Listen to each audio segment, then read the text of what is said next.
All right, let's dive right in. Today we're exploring the secret language of the mind. We're going to start with the actual physical hardware that's powering your thoughts right now. And then we'll get into the subtle psychological software that, drives how we all interact. So let's get started. We're kicking things off with this really powerful idea from brain researcher Dr. Laura Boyd. And why this quote? Well, because it's the most fundamental truth about you.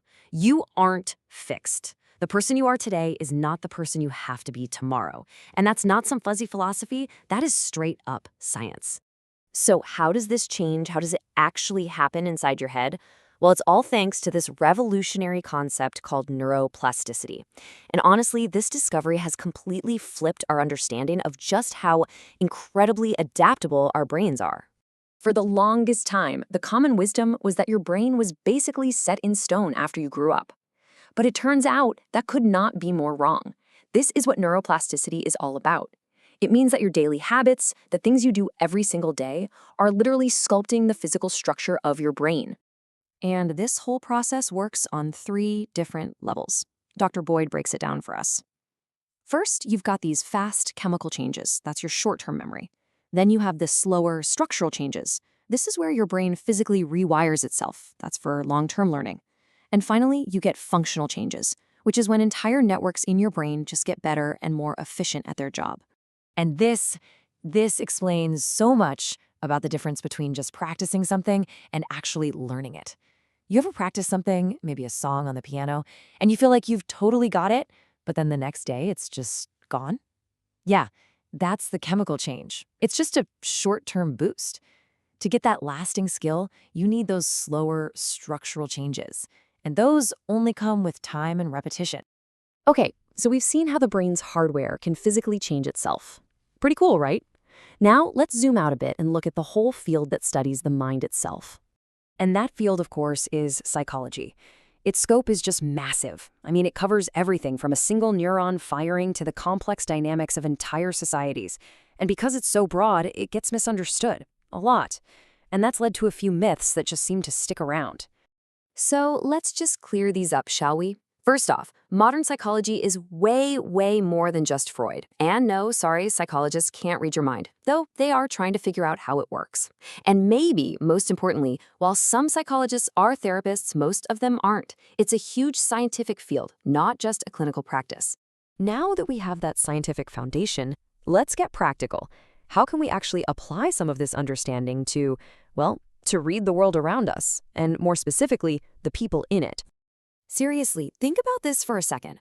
What if you could tell the moment someone's internal state shifted, when they suddenly felt stressed or under pressure just by watching them? Well, according to behavior experts, there's one signal that is incredibly reliable and almost impossible to fake. And it all comes down to blink rate. You won't believe the difference. When we're really focused, our blink rate can plummet to just 3 or 4 times a minute. But under stress, it can shoot up to 80 or even more. Behavior expert Chase Hughes calls this a superpower for reading people, but it doesn't quite mean what you might think. And here is the crucial point. A high blink rate doesn't mean someone is lying. There's no single tell for deception. It just doesn't exist. What it does signal is stress or a change in their cognitive load. So your job isn't to be a lie detector. It's to notice the change and wonder, what just happened in this conversation that caused that reaction? So we can read the brain, and we can start to read behavior. But what if we could go a step further? What if we could actually help shape an interaction? That brings us to our final topic, the art of influence. This is a really fascinating technique called an identity agreement. The core idea is, instead of trying to convince someone of something, you get them to agree to an identity. Because once somebody decides, I am this type of person, their brain just works overtime to keep their actions consistent with that identity. So how does it work? Chase Hughes lays out a method called negative dissociation. You start by talking about a group of people with some negative trait. You might say, so many people these days are just rushing and don't really listen. Then you just imply the person you're with isn't like that. And their brain automatically fills in the blank. Right, I'm not like them. I'm a good listener. And just like that, you've created an identity agreement, and they probably didn't even notice. Okay, so let's bring all of this home.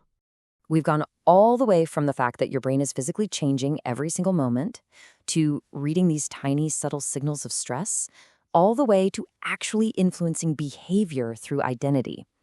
So, what do we do with all this?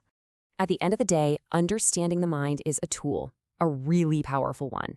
You can use it to learn faster, to understand people better, and to communicate way more effectively.